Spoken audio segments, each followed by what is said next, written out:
So you've amassed a lifespan worth of stories. What do you hope your legacy as a bookseller will be?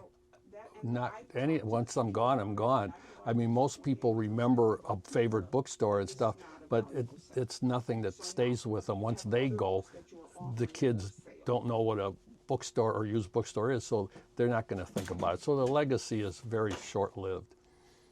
I don't know if I can agree with that. It's not just about the books when it comes to John King Bookstore. It's about, like, this is an environment that really kind of provides a level of energy that I don't think a lot of bookstores can provide. And I think that says a lot about what you've been able to kind of create and collect over the many years of you doing what you've been doing. Like, this doesn't happen overnight. Yeah. Each book here has its own story.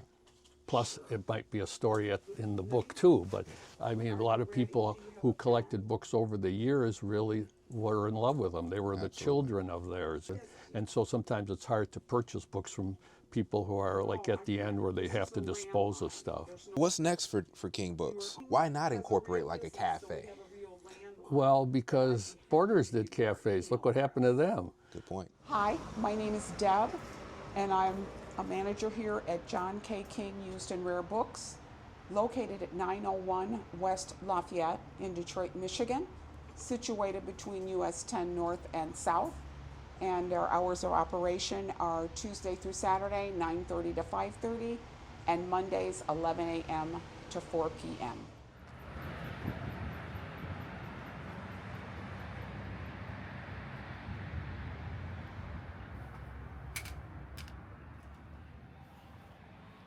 This is Humor Me. These are free books that we need to put out. We have free books that we put out. This is the wall of things of what not to bring. This is the wall of other people's nostalgia, I should say. Because people come, they'll be like, oh, my grandparents had these encyclopedias. And so they're not really saleable to us now. We sell them every once in a while to a decorator who just wants to fill shelves. But it's a nostalgia wall, I'd like to call it, because that's what's happening. Hey, you guys, how are you today? Nostalgia walls are just that. They take people back to a place where they used to be, and they remind them that reading is still good. What about this lamp here? Mr. King bought this, actually off at a mansion on Boston Boulevard, and it is full brass. Full brass. Full brass, Wow. and it actually does work. It's just complicated right now to get to an outlet. But he likes antiques. He is a man who appreciates things from the past. Okay, I say he recycles everything, including people. So.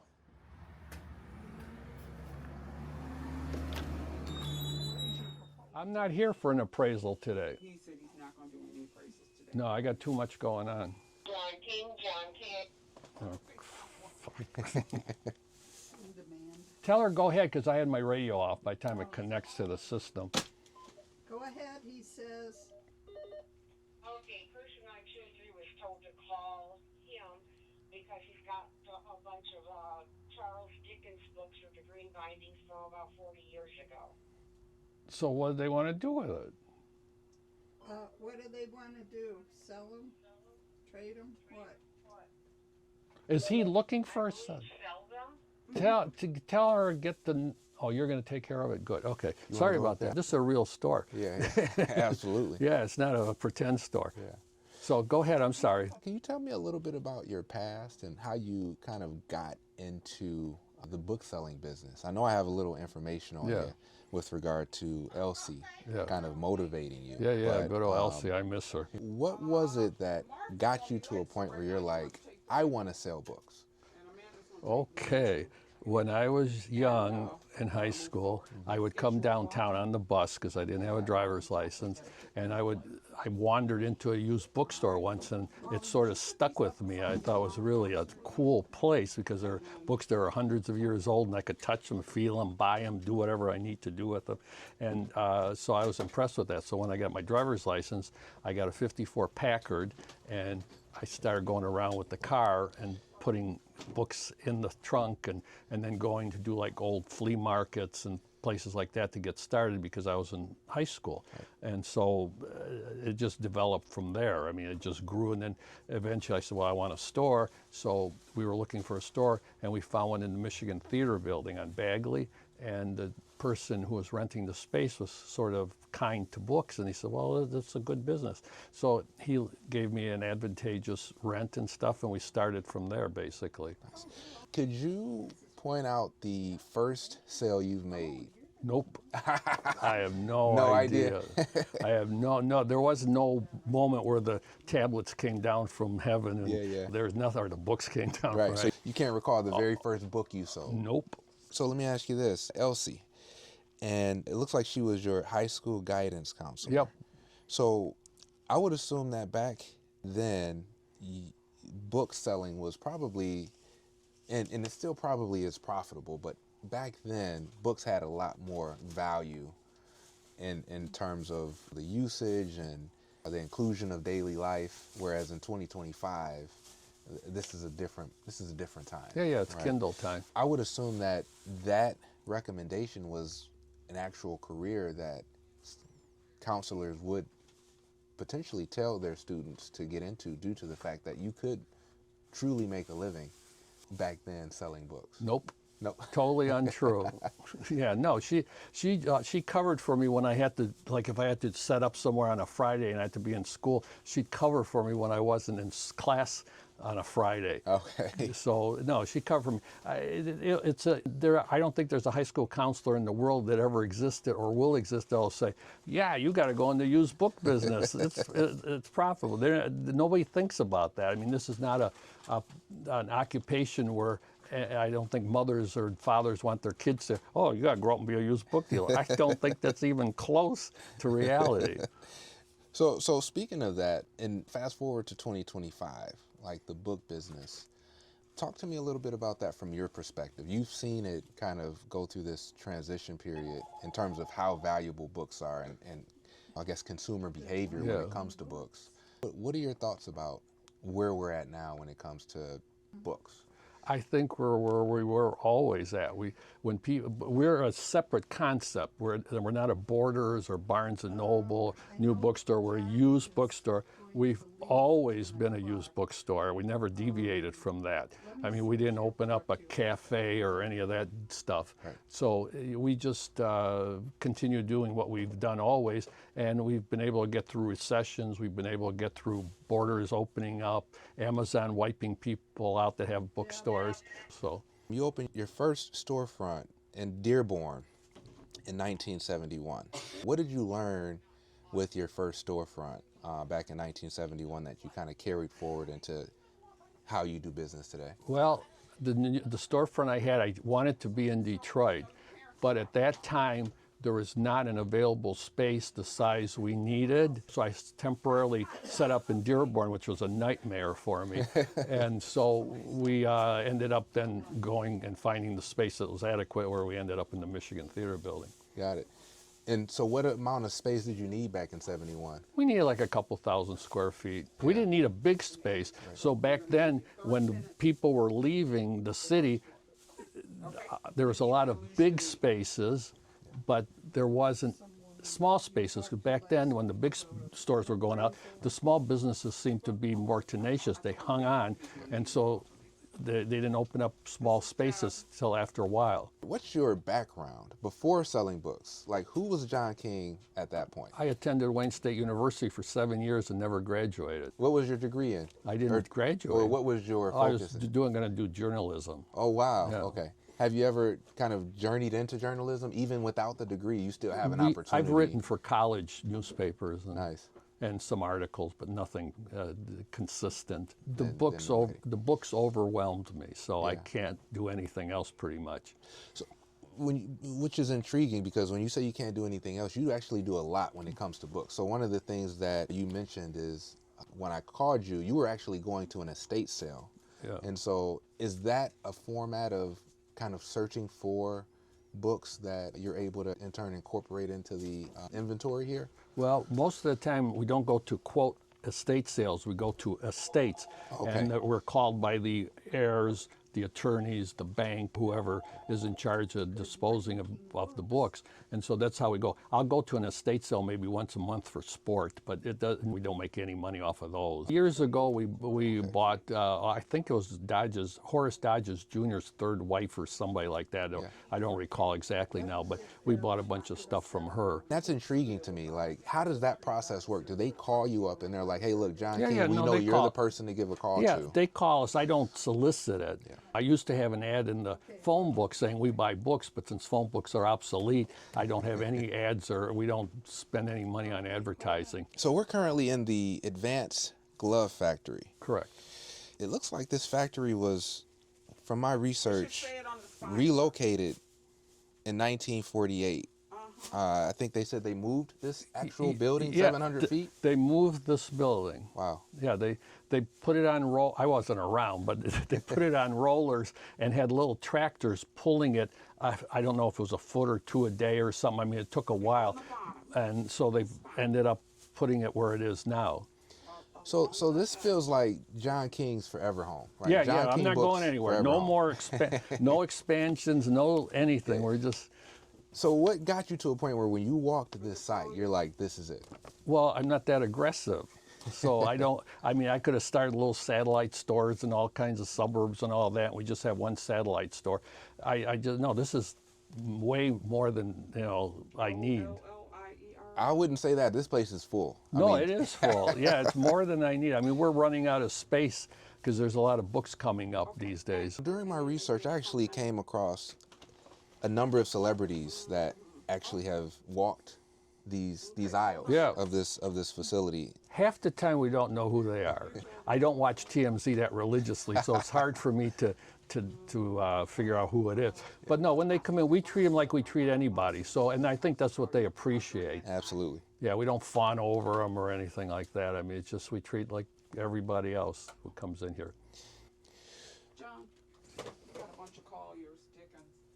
Well, I think they're the bonded leather. no, just tell him if he doesn't want hardly anything for them, we'll take them.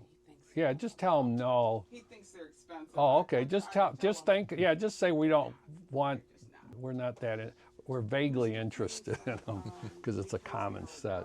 Yeah. Just tell him probably he wouldn't pay for his gas if he came with them. John, listen to me, artist, please. He said it probably is not worth your drive for gas money downtown. That's what he said. Okay. No, they're not worth $500. We can't. Just tell him. Don't get. No, dear, they are not $500. Oh. I'm sorry. Just tell him we're passing. Sir, I understand they have sentimental value, but in the retail market, it is not the same. Okay, that's not what we can get for them. Okay.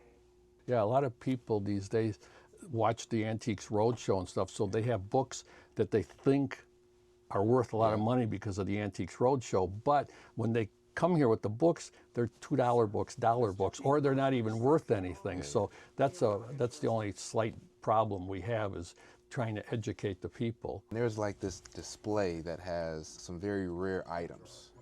Is that kind of like the area where you kind of highlight some of the more valuable pieces that are not even necessarily books? Yeah. Well, we have other books that are in the rare book room, but it's not open to the public. So all that stuff is listed online. So if somebody's looking for a first edition Dickens, they can just look online and see if we have it.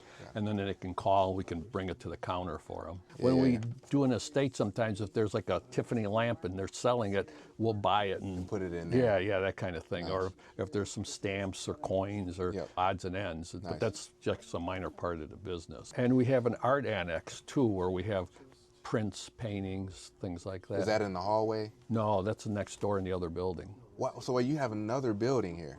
Okay. Wait. But it's not open to the public. It's it's our offices, warehousing. Nice. So art annex. I didn't know you were an art collector. Well, I'm not. It just happened to. I mean, like I said, if we're doing an estate and there's some nice pictures or maps on the wall or old prints that they want to sell, we'll take those and put them in because they're related to the books.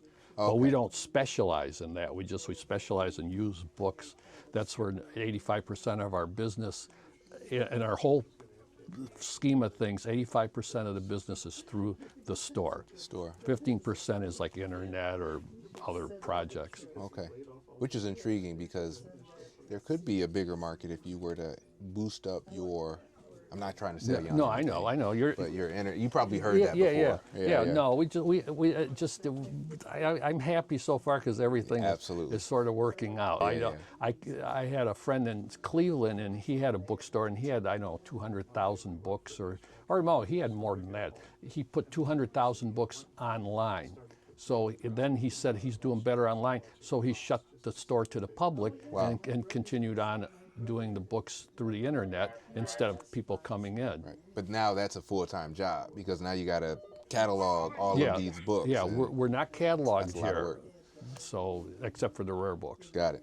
Yeah, so it's just like and we don't do book searches on the phone because it's too intense, and then most of the time when we have the book, they don't come down to get it. So don't let anybody call us and say you got blah blah blah because unless it's by the counter, we're not going to be able to help them. So you've amassed a lifespan worth of stories. What do you hope your legacy as a bookseller will be? Not any. Once I'm gone, I'm gone.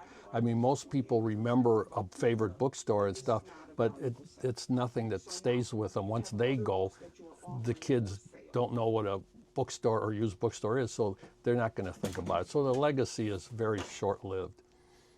I don't know if I can agree with that. Like this bookstore, I mean, this is a staple.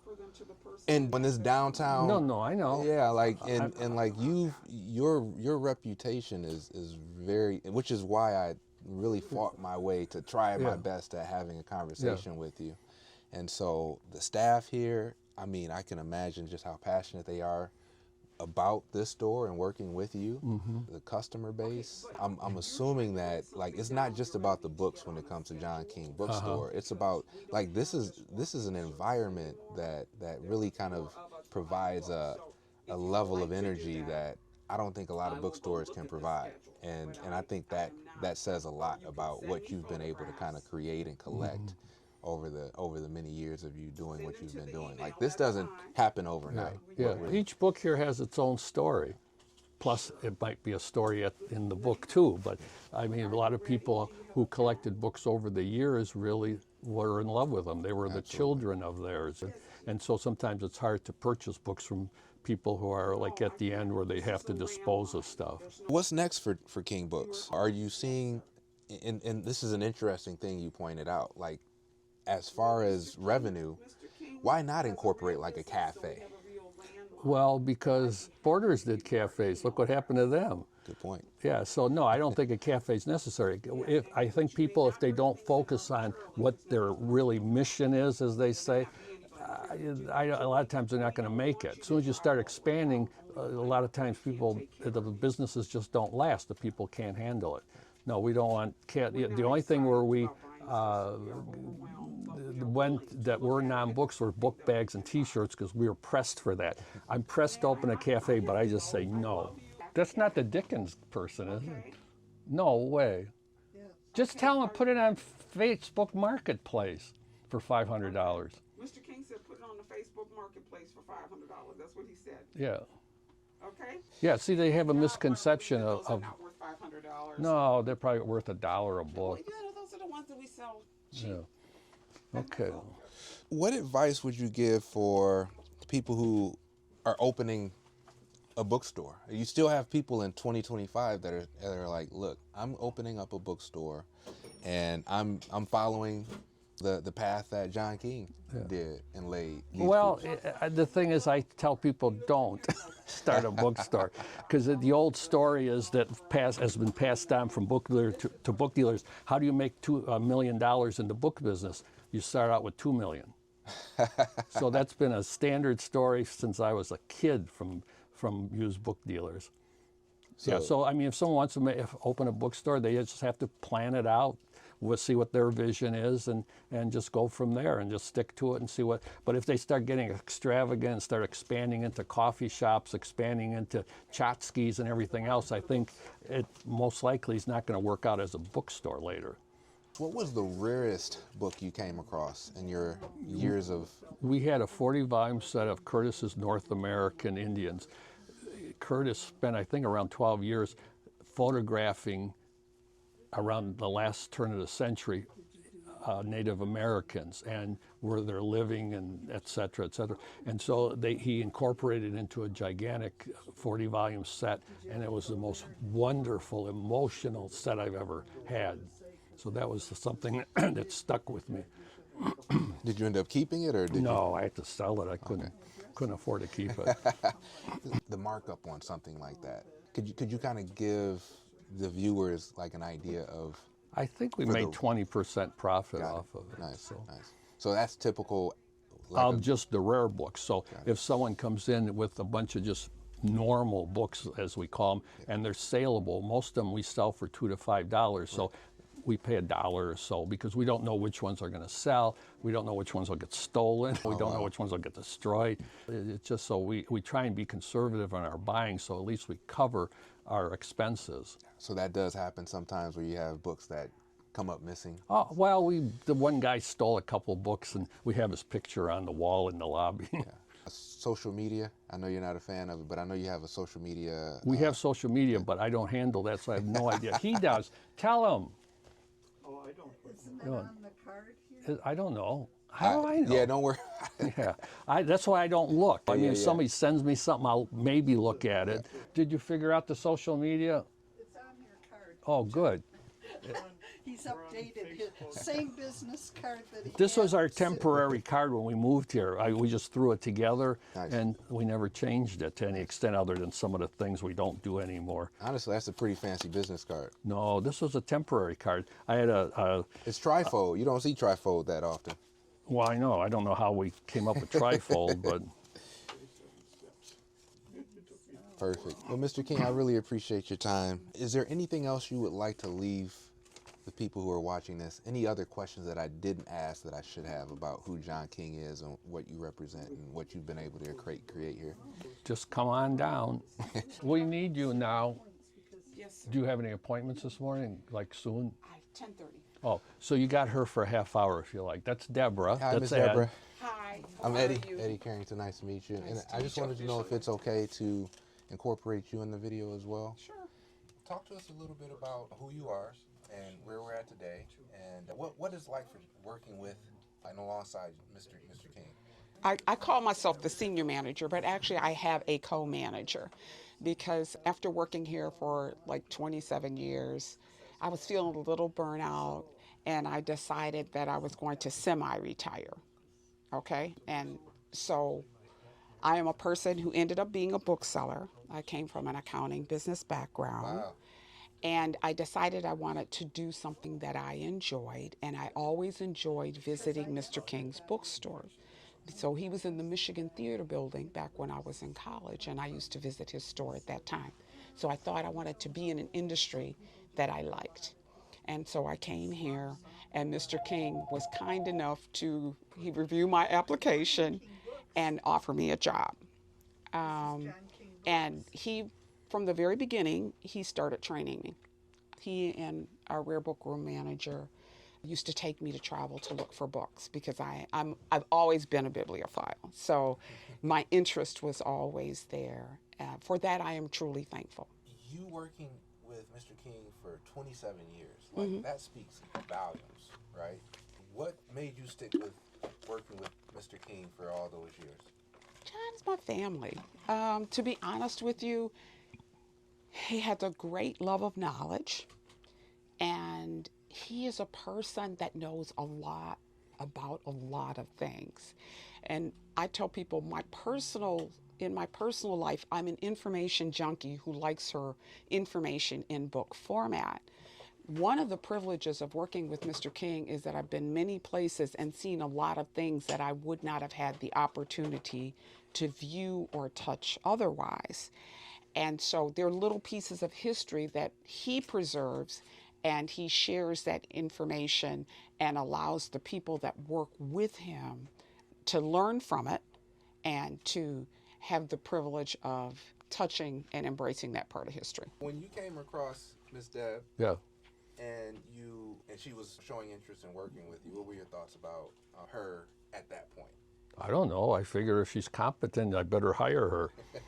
And she turned out to be extra competent, so it worked out. Ms. Deb, if you don't mind showing me around the place a little bit. Not at all. So one of the things that he does that I really appreciated is, see these maps? Yep. He does maps. We do maps.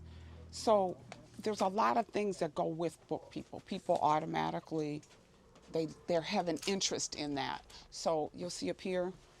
So this is kind of a sampler so that people understand what's available to them.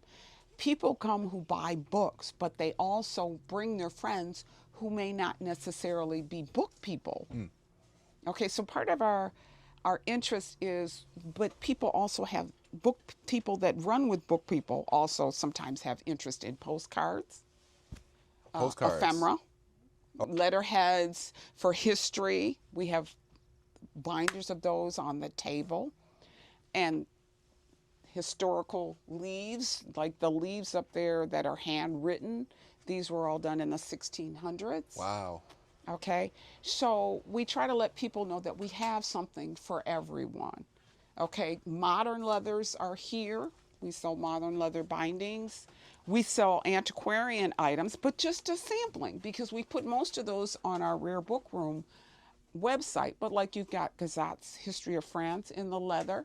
Up here we have histories of Egypt, which are filled with engravings. Okay, so those are things that people come for. Everybody who buys a book doesn't just want to sit down and read it. So let's walk upstairs really quickly.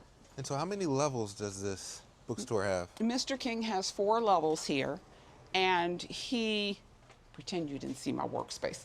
We have 4 levels here, and it's filled with things. So he has the art, which most of the art is housed with the art books. That's just something aside that he decided to do. Okay, when you get up here, we have a couple of areas that are locked areas. So we have a vintage paperback room, paperbacks that were popular in the late 30s through the late 50s. A lot of the original artwork was thrown away. So people collect those for the artwork. They collect them for just kind of the design. So we pull those out. We have a reference guide. We pull them out. So we have things that people won't necessarily see on the surface, but they're important. We have a room that houses magazines, okay, in here. But our magazine room usually has things that are pre-50s. So you're looking for a gift. I had a man call me last week. He wanted a gift, but it had to be the issue that had Winston Churchill's article on Yalta. Wow. Okay, so he Did wanted he find that. it? Yeah, he found it. Wow. I'm shipping it out to him. We sell LPs, but they're not organized. So this is just kind of the things that book people bring with them. Music and books somehow go together very well. Absolutely. Okay. John sells a lot of things. He is very interesting. He's like smart and quirky. Sometimes he's fun. You say sometimes, huh? Sometimes when he's buying things for the store, he's very serious. We're all very serious. I tend to talk to people more when I'm buying. And the reason I do that is because I'm not John King. And people don't necessarily know me. You know what I mean? So you kind of have to give them a point of reference and explain your experience level so that they listen to what you're saying. Wow, look at all this art in the hallway. Yeah. And then you come in here, and we'll have things like this. The vintage shadows. These are reprints of the vintage shadows, but sometimes we have the originals on our website. When you get in here, we've got cases of things. So we got Samuel Delaney's Dahlgren. Okay. So talk to me about this book. Because Samuel Delany was an African American that wrote science fiction. Super well known in the industry. But he died. And so we're only left with a few things, okay? We also have a large African American section, which is not looking as neat as I would like it to look right now, but we do have one. And we always had it. It was here when I came, which to me was kind of amazing, because 27, 28 years ago, nobody was focusing on that. But that was always, we always had those kinds of collections, and those are the kinds of collections that we're always see. We have, so like when I was talking to you about the paperback, Davis Goodis was one of those writers during that time. He's not an African American, but he wrote about the plight of people. Okay, so these guys didn't get big contracts like the people now do get writing, but they were writing, they wrote every day. It was what they did, okay? We have a large literary reference section. I love that. We have theater, and so pretty much whatever you can imagine, that's what we're selling, okay? Let's go upstairs just a little further. No smoking in plant. Yes, this was from the original building, so we don't sell these. People want them, but it was an industrial, they made industrial gloves in Detroit in this building. So when I first came here, there used to be people that would show up every once in a while that actually worked at the industrial glove factory. Wow. The last one that I encountered, I think her son moved her to New York, but she used to come regularly. And she told me that it was her first job ever, and that she said they had her doing sewing. And she had a little one, and the older ladies tried to get her to quit her job to go home and be a mom, which I thought was so funny. So what is it like working in this building? I mean, I came in here when it was kind of warm outside, but it was actually cool in the building. So this building doesn't seem we are right off the river. That is the advantage. Yeah. And to be honest with you, Mr. King didn't really want this building. But it turned out to be a really great thing because it's one of the few places that has parking for free downtown. Good point. Okay, and we're right between the John C. Lodge Freeway north and south. Yeah. Okay, so as you can see, he's pretty meticulous about things. They are all reinforced I-beams. He has engineers come in and measure the weight. And there's steel, they put in steel I-beams. And he has them checked pretty regularly. Okay, because older buildings settle. Yeah. So the cost of putting in replacement windows would be prohibitively expensive. Yeah. Used book selling doesn't provide quite that level of support. But because we're near the river, we can get breezes. And he put in a new boiler a few years ago. Nice. So that we have heat in the winter. And our staff, for them, this is kind of a labor of love. Sometimes people are here for a year or 2 years while they're trying to figure out what they're trying to do, which is really great for us because a lot of times people will either be in their last year of college or they've got out of college and they need to figure out what the next career move really looks like. So young people bring us their energy. One of the things that I do like to remind people, and I hear older people say it all the time. They say, well, young people don't read. And I say, that's a lie. About 80% of our customers are young people. And the difference is that when I came out of college, you could change careers more than once. I mean, you could go back and get another degree. Like I got 2 degrees. You could go back and get another degree and change your mind about what you wanted to do. Now, they put young people on a path. They expect them to stay there. And they may have to move 3 or 4 times before they can actually afford to buy a house where they can stockpile these things. So they buy things, but they are not able to keep them in the long term because their lives might require them to move across the country. Okay, so we have the privilege of seeing a lot of people pass through here. And I've had the privilege of having a lot of young people come back and say, this was a really good place for me because it's here that I figured out kind of what I wanted to do. Wow. It is. It's a gift. It's a real gift. My son grew up in the store. Okay, I used to bring him to work I was a little insane back then, but I would bring him to work on Sunday, and I'd make him work the counter on Saturdays. And so it's a family place, whether people understand that or not. So it's kind of an outgrowth of John King's family. So let me ask you this, Deborah. You've actually seen like the transition of books go from paperback to digital, and now people's attention span is a little shorter in comparison to 10, 20, 30 years ago. The future of books, what does it look like 15, 20 years from now? You know what I think? I think that people will always read. I think that you have major companies, like years ago when Quicken moved into downtown, they parked their staff over here, and their staff had to walk past the building. And then they sent their media director to interview and show the bookstore. And then they said to the young people, you're going to have to work your life out while you're working. Maybe you should go there and figure out what life should look like. Maybe you should read some philosophers.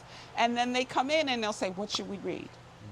That's the advantage of being an old-fashioned bookseller, because you can say to them, maybe this is something for you to read, just so that you can be a better rounded person. I don't think just media is going to give people the opportunity to be a better rounded person, because I think it scratches the surface. So if you watch something, you'll say, that's interesting. But the truth of the matter is, the more you read about that subject, the more you'd like to know. And then that's where books come in, because I think they help you define what you'd like to read, so that you can delve further and decide if that's a perspective that you accept or not. And then that's where book selling comes in, because that's what we do here. Let me show you the bookend. So I want to just, if you would just record the bookend, because that's something that, I would love for that to happen. I have to ask you to limit your filming in here. Okay, tell me where not to film. Okay, because John kind of doesn't, it's not an open access building. That's our problem. Got it. Okay, but we sell, I'm gonna turn the lights on. He sells these, like, we got like 1,000 bookends and art books. So I'm gonna turn the light on. Wow. And the reason he doesn't do it is because we're not allowed to. The building was not zoned for public access. Mm-hmm. The building is zoned for office use, and his offices are upstairs. Got it. Okay? So we just kind of don't, it's by appointment only. Mm-hmm. And it's a different price point. I don't want to be rude to people, but it's kind of a different, it's kind of like I really expect people to purchase something. But I say that to people. People laugh at me, but he's a very small company. Yeah. When you're a small company, you must, if you have somebody that's at the higher end of your food chain accompanying a customer, the expectation is that you are going to help us stay here. So if you want bookends and you say, I want bookends, then we have these. I didn't realize that the bookend market is actually still, It's a decorative piece. It is a decorative piece that is sold. So I go over here and I buy these beautiful art books, because maybe art is my thing. Yeah. Okay, if you live in certain places, the art is what if you can't afford the art, you can always afford a quality art book. Okay? Great point. And now I bought the art book, and now I come over here and I say, well, you know what? This will go wonderfully with my decor. Now I've got, or people thematically collect nautical, or people collect musicians. Okay, so these are things, remember we talked about things that go with books. Mm-hmm. These are the things that people collect that go with books. Wow. Okay. So this is actually an intriguing part of the John King story in general, because I would assume that not a lot of collectors knew that there is. They do not. Watch and out we behind do you. not let a lot of collectors in. Yep, understandable. Okay, because the idea is that although we appreciate people's patronage, we really do need to know that they have an interest in the materials that we're selling here. The main crux of this, these are art books. Absolutely. Okay? Yep. So that's how we work it. Nice. Okay? Now, is there anything else you want to talk about here or otherwise? Maybe this wall of art? Is this kind of like his? We don't film this. This Okay. is John's personal art. Oh, wow. Okay. Some of these are for sale, like this one. These are for sale, but we really don't. No we film? don't focus on our art. Okay. No, everything is changing in the art world. So John buys. He's been buying stuff for years. Like John used to travel all over and just buy stuff. Okay, but as times change, we're forced to change with the times. So laws are changing. Like we have all those taxidermied animals. They are just decoration. We can't sell any of them. Oh, wow. We're not trying to, but we cannot. They're pre-tagged. The laws changed from the time when he acquired them to now. You Wow. own something for like 60 years, the laws have changed. Wow. Now, we're not trying to sell that. Right. Do you understand what I mean? Yeah. But by the same token, it's against the law to sell that. People ask me all the time. We don't sell that. It's our decoration. Because they weren't tagged? They pre-tagged. So, okay, so there's species or whatever that are subject to extinction over time, and they're not allowed to kill them. So the things that people were hunting for years ago, you can't always hunt for those now. And if you do, they have to be tagged. It has to have an approval tag that says it is okay to resell these because there's an abundance of these animals alive. Wow. Okay? So everything changes. Wow. Never knew that. And it affects everything that you own. Yeah. It affects everything that you own. Holocaust survivors are able to recover art from people that may have bought it like 3 generations ago somewhere else because the Nazis stole it. Yeah. The laws are changing. Yeah. So some stuff we have to be very careful what we buy, and we have to be very careful what we sell. What's going on with this door here? People just decided this is the smoking spot. That's the smoking spot? People come out, we don't smoke. but customers come out here and I say, oh, we're having a cigarette by the door today. And somebody's sitting over here smoking their cigarette, and they just put these tags up here. Young people love making their mark on things. I see. Detroit is a big art community. So we got collage artists, we have painters, we have muralists, and they all come here. They all come here. Detroit was that before it was the place now that you can walk to the local restaurant with your friends and have high-end food or a hot dog. Do y'all need any help finding anything? Or? No, we're all set. no, we're We good. do. Thank you so We do much. ask that we hold on to your backpacks. I think. Oh, she has a. This is their revisit, and they Oh. brought someone new. Yeah. They Oh, were okay. here We're yesterday. repeat business. Oh, all right. You already got the Yeah, they're back. bringing the repeat. All right, understood. Understood. All right. My name is Christopher, at John King's used and rare bookstore. I've been here. This is my 11th year starting. Nice. Yeah. So with 11 years, you've been here, and you've actually gotten to a point where Mr. King is like, you're the future. All right. So when Mr. King says you're the future, what does he mean by that? What are your thoughts on that? I think John, over the years, he places trust in people. Like in people, he supports people and people support him. And just over the years, he kind of built that layer of trust and I guess camaraderie in a sense. And when opportunity came, Deb kind of reducing some of her schedule. I kind of just was next person up, just next person up to take on more roles. It's kind of like what we do here. I mean, it's a big building, but it's basically a small business. So it's kind of, I liken it to that, like a mom and pop store. Absolutely. Yeah. So what would you say your favorite section is in this facility? And could I you mean, take us as, through it? as a reader, or as if I was to advertise it to customers? From a reader's perspective. So are you a reader? The thing with customers, that you interacted with customers, some of the regulars, I wouldn't consider myself as a reader in terms of veracity. Like as one of our longtime customers, Marley, she comes she'll order a book and be done and read and give it back to us within like 3 days. Wow. So, and she's like consistent with it. So, but I do read. Like, it started off. A lot of us we work here start off as customers. So, my thing was the art and Oh, the printmaking at first. art section. Yeah.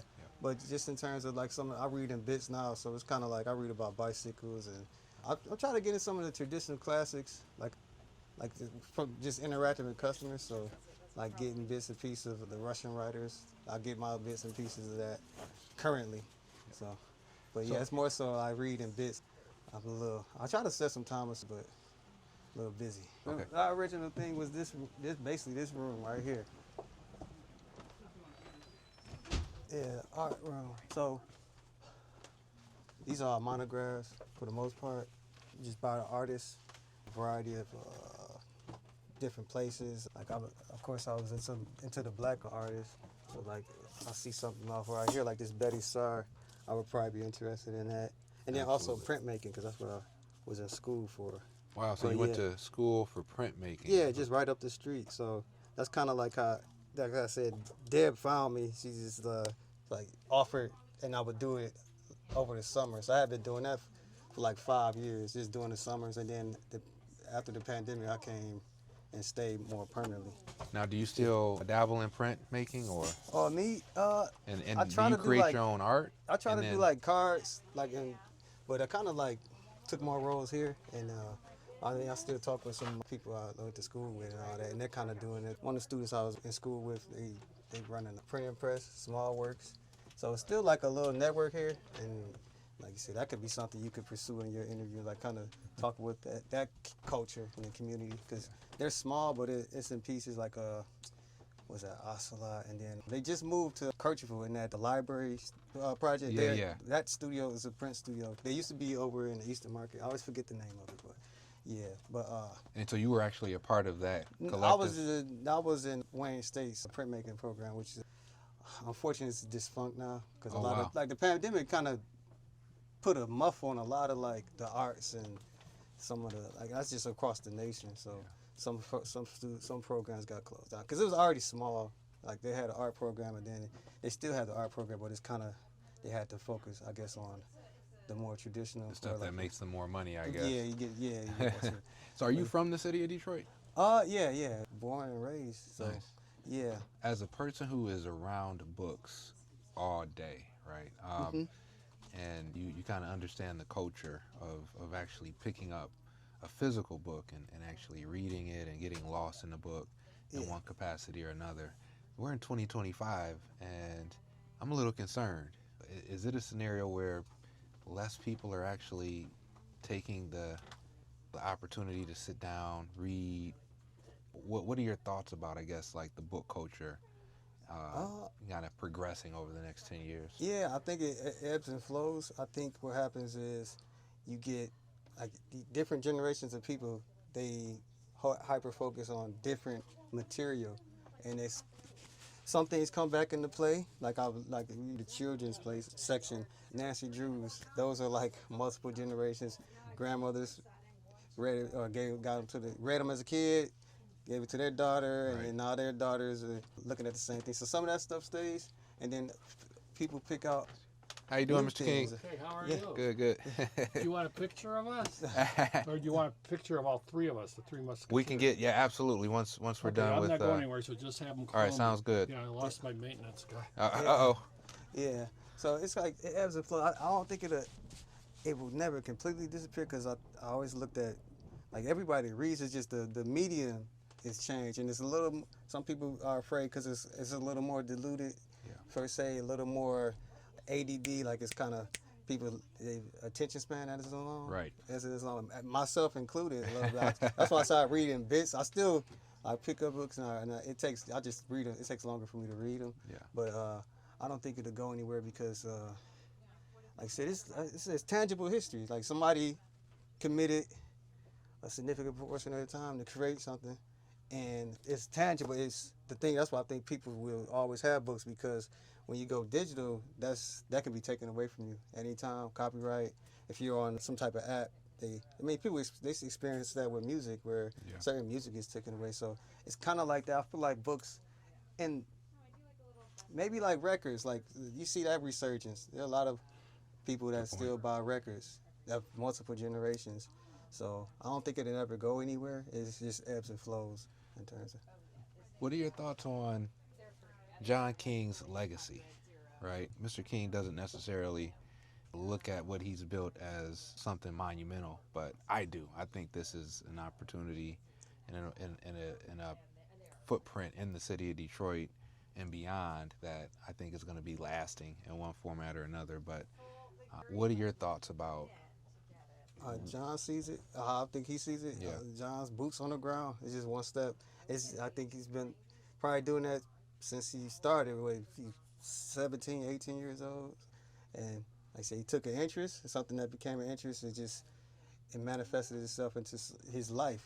So I think it's just kind of like just breezed through him.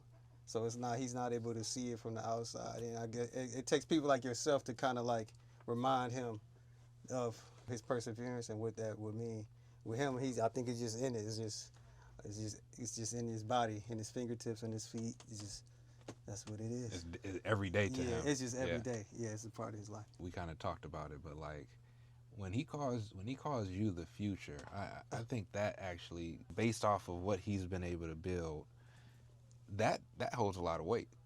It does. Yeah. I mean, I kind of, like I said, I'm similar. I think it's just because, like I said, I was young when I was here, so it's just kind of just like a responsibility almost, and it's a familiarity almost. Just so you don't look. It's like with, I don't want to use the family analogy, but it is that like when people do things for their family, like even like drastically altering things for it. A lot of times you don't even see it as that until much later when someone is expressing gratitude, like, well, what you did for me at this time.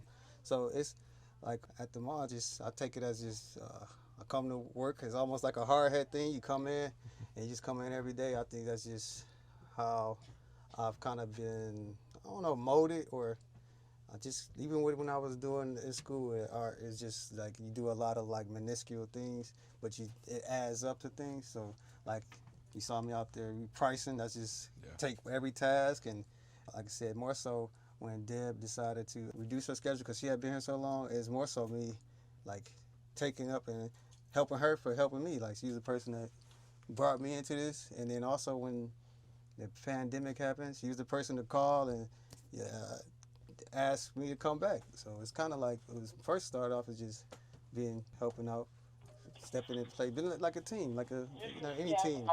You step in and you want the whole thing to succeed, so you want to play your part. No matter how, if it's reduced or if it's increased, it's just more so that at this moment. But it is, I take it, and I don't know. Maybe I have to learn how to take those compliments a little better. But right now, I just kind of just, it's a nice thing to hear, but I don't dwell on it. So in a way, you're in it just like Mr. King is. Yeah, I think that's what happens. You know. I think that happens with the people that work it. And I think it's just maybe it just ebbs off of him. Like it's like you kind of get that with him. It's different from working a corporation where you don't see the owner at all. With John, like we were out moving books out of the van, he's with us. So it's kind of like that kind of feeds off of that, and you kind of adapt that. That kind of becomes part of how you approach working here. I'm approaching the mid-30s, and it's more so the kids people in my family started to have children. I kind of dedicate time to them, and then like I have sisters that are coming into college age. So outside of work is mostly just doing stuff for the family, for me. And then like you said, I do still. I honestly need to get back to it, but I still do little things like I make cards and stuff. Yeah. What type of cards? Just like a little wood cut, but linoleum, cut up some linoleum, use it to just hand press it, like for the holidays and stuff. I can see that posted up behind the counter eventually. I'm just throwing out ideas, man. I don't know if they're Deb, right or wrong. Deb says similar things, but it's more so. You are not watching. I do do a lot of stuff. Do we have any of those nautical I do a lot of stuff for the family. I'm kind of getting into that age where you kind of want to do things, and I guess it helps build memories. And then those people, like the kids, remember all that stuff. Yeah. And it kind of like holds you to it, because like once you start doing, you can't really stop. It's Right. like if you do something like every summer they're gonna want to do it again. Yeah, So it's kind of like 100%. get into that mode. So, what advice would you give to aspiring book collectors, artists, anybody pursuing a passion in a way against the odds? In terms of like creation, like I said, there are things ebb and flow, things come and go, but the actual premise of creation, like I said, that's a spiritual thing. So that'll never completely die. It just manifests into something different, or something that like, so for somebody who's creating, it's just always, I would tell somebody to always keep at it, like even if it's in a small capacity, like how it is for myself. It's catharsis, cathartic at a time. It's something that I think keeps people grounded in whatever it is that they do. It could be somebody just like people that buy clothes and like to be stylists. It's just, I think human expression is just innate in everybody. That's just a part of living, I think. So that'll never go anything. For the book collector, I think it's just like what you like.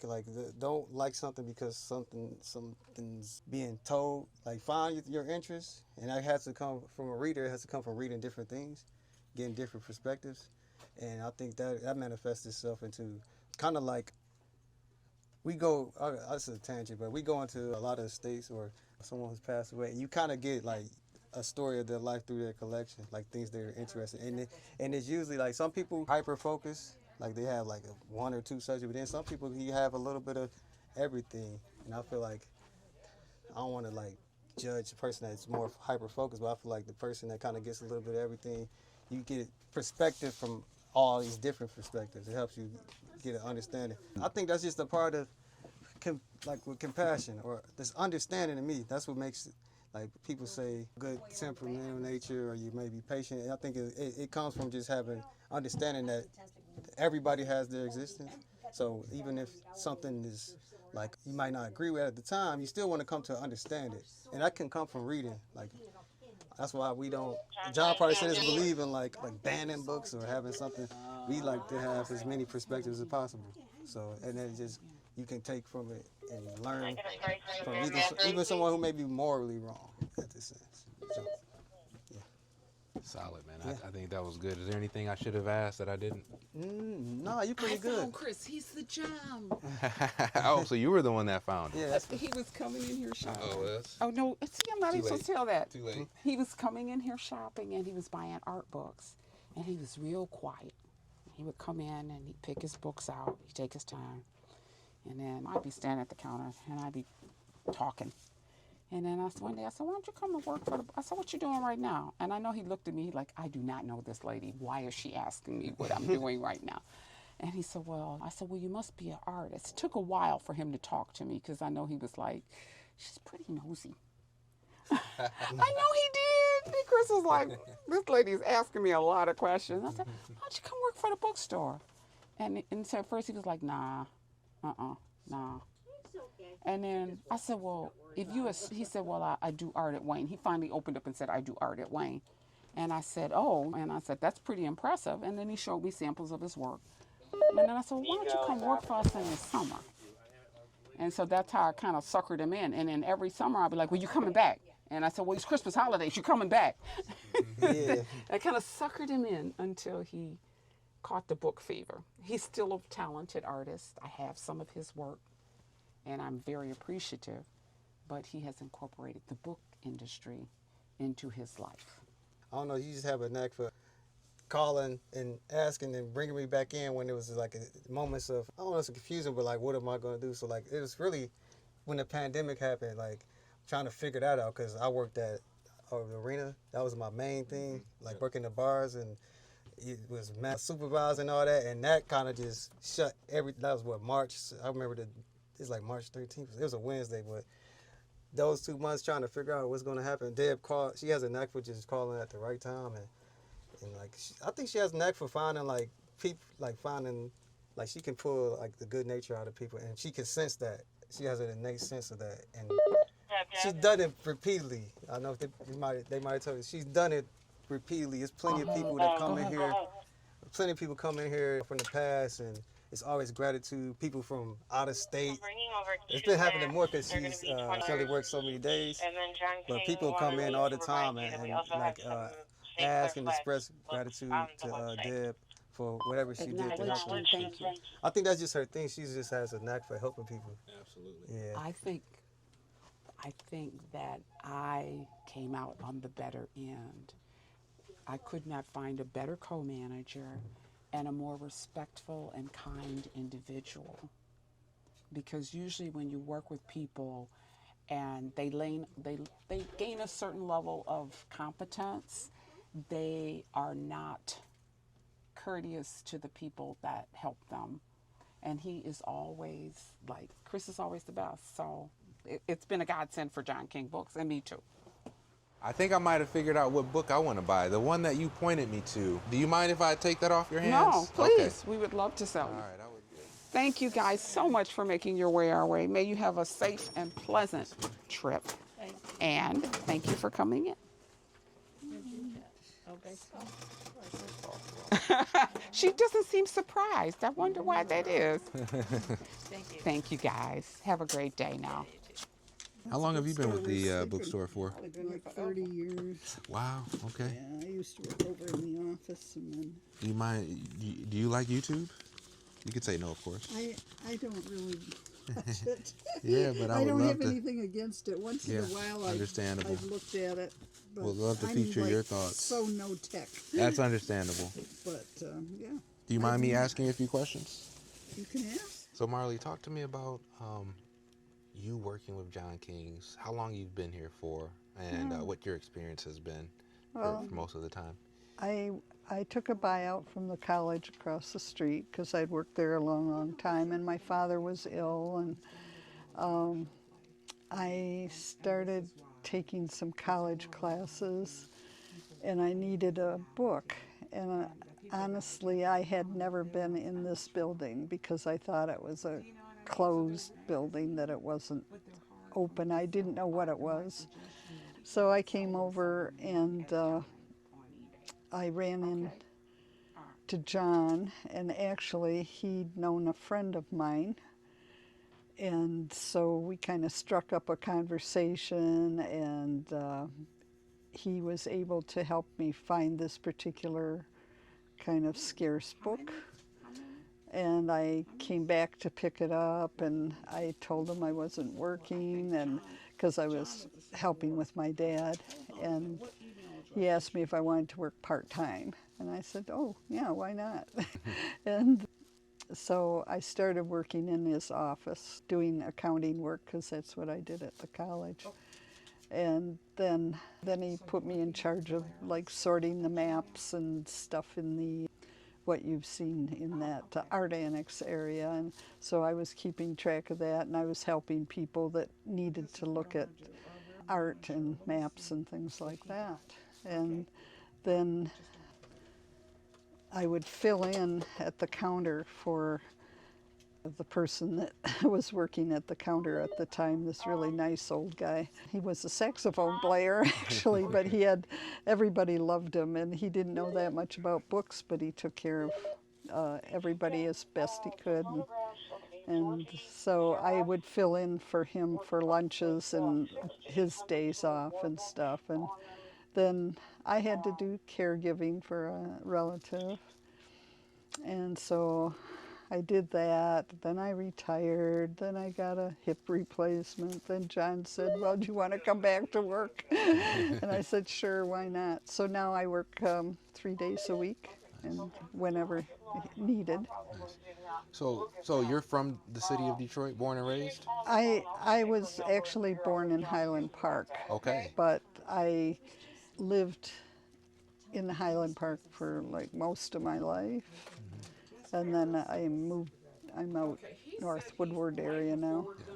Yeah, the Highland Park has went through a number of changes. Yeah, it has. But you working But at Wayne... I'm 80 years old, so Amen to I was in Highland Park when it wasn't so downtrodden, and they didn't have problems with the water back then. And so yeah. So talk to me about your passion for books. Are you a person I that... I'm into art and business, and I like to look at pictures. I did all the classical reading in high school and did really well with that. And I'm interested in the aesthetics of books, and I like being around books, and I like people that like books. They're just I'm nice similar people. to you, honestly. You know, I like the aesthetics of books. I'm more into visual. Me too, Yeah. 100%. Yeah. So I don't usually reread anything, but I do have some favorite authors. The interesting thing about John King books is you actually buy used books from people who may have a collection or a particular book they think is rare. Even earlier today, I saw you field a call. You and Deb. Yes. About somebody wanting to sell something that they felt was rare. So I'm assuming you get a lot of those types of calls every day? Oh, every day, all the time, yeah. And then the other thing that I'm mostly attached to here are the postcards. And that's sort of one of my hobbies too, privately. And I go to postcard shows and stuff like that. So I've learned what's pricey and not pricey and things like that. So I have all these postcards, and I try to keep them organized, but here we are all doing lots of different jobs. Understandable. So I do what I can in between customers to keep them organized. Absolutely. Have you noticed any, I guess, famous individuals coming in and out where Oh, you're yeah. like, I know who you are? Yeah. Jeremy Irons came in with his like small entourage one time when he was in town, and basically I gave him the bathroom key. You know? But I said, that's Jeremy Irons. I'm sorry, I have to That's get all this. right. Good morning, King Books. What kind of magazines were they? Oh, okay. Let me get Deborah. She'll tell you whether or not she'd be interested, okay? Okay, she's the manager, okay? Hang on, please. 1 second. Deb. Go ahead, please. I have a gentleman that has Jet magazines he'd like to sell. Okay, thank you. We get everything. Talk to me about postcards. The thing about John King Books is that this is not just a bookstore. I mean, this concept, it kind of incorporates a majority books, obviously, Right. more than 1 million books Yeah. houses this one location, but everything from postcards to maps, even some art that is not, actually some on display, some not. Yeah. But give me an idea of, I guess, like what makes a postcard valuable? Well, first of all, people say, well, where do you get the postcards? And basically, when John goes to estates, people will have photo albums and postcards, and they just say, just take those, because they're there to buy actually the books. And they'll just say, oh, take the postcards. They're cleaning out, downsizing, whatever. But we have a lot of references for various values on postcards, and Halloween postcards are really big. Okay. The old ones, not the new ones. Because, like, I have a lady that comes in constantly asking for Halloween cards, and this is a modern card. This is like a Hallmark, probably from the last 10 years. But the really older ones are, she told me she had one that she paid not so much for, but she, hi, good morning. And she was at a postcard show and she saw the same exact card and it was going for $600. Wow. Well, I know that they kind of start around $35. Okay. But it just depends on what the scene is on it, and it's the supply and demand kind of thing. And there's cards that have, they call them light cards, and they're usually from back when the World's Fairs and things like that, I've seen some from there that have little holes in them, and you hold them up to the light and they have nice. light shining through them Nice. and things like that. Yeah, just various interesting things. So if I come across a holiday postcard, but maybe let's say from the 70s Yeah. or 60s. Okay, it depends. The condition is big. And if it's written on, whether it's, I'm trying to see if I have any example right here.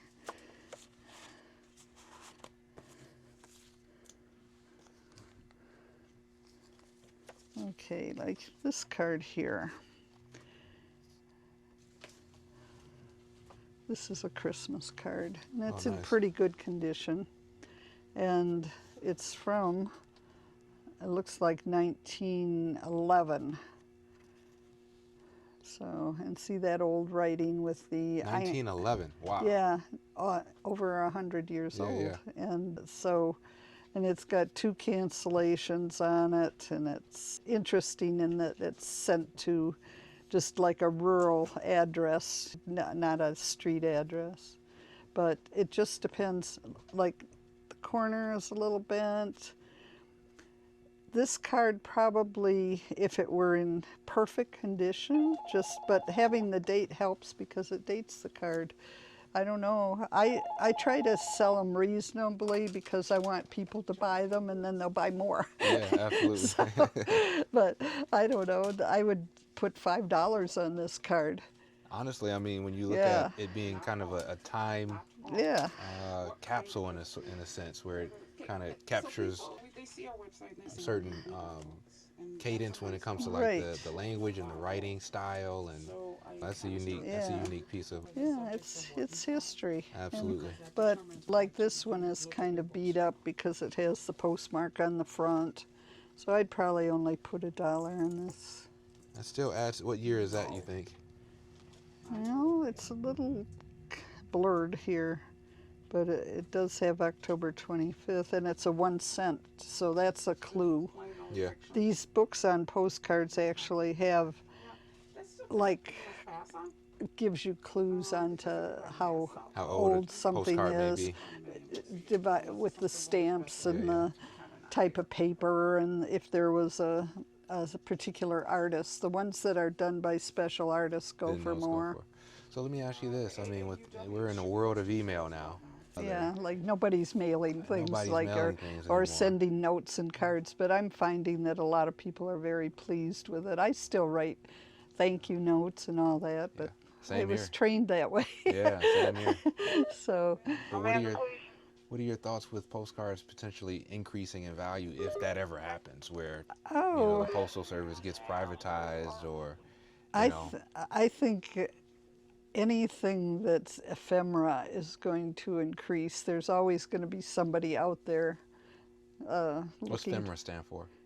paper items. Got it. Ephemera is just old paper. It could be a document, could be a typewritten invoice, it could be anything. We have books over here with Detroit related ephemera, Nice. things like that.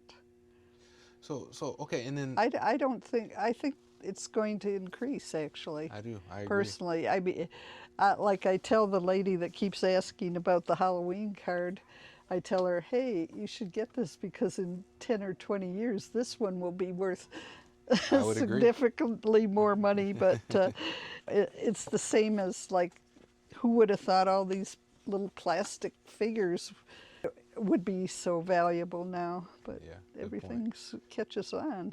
And then, so I see the city of Detroit map behind you. Is that an original map? Yes. What price point is that going for? I think he has 100 or so on there. 150. Nice. And it's hand colored. Wow.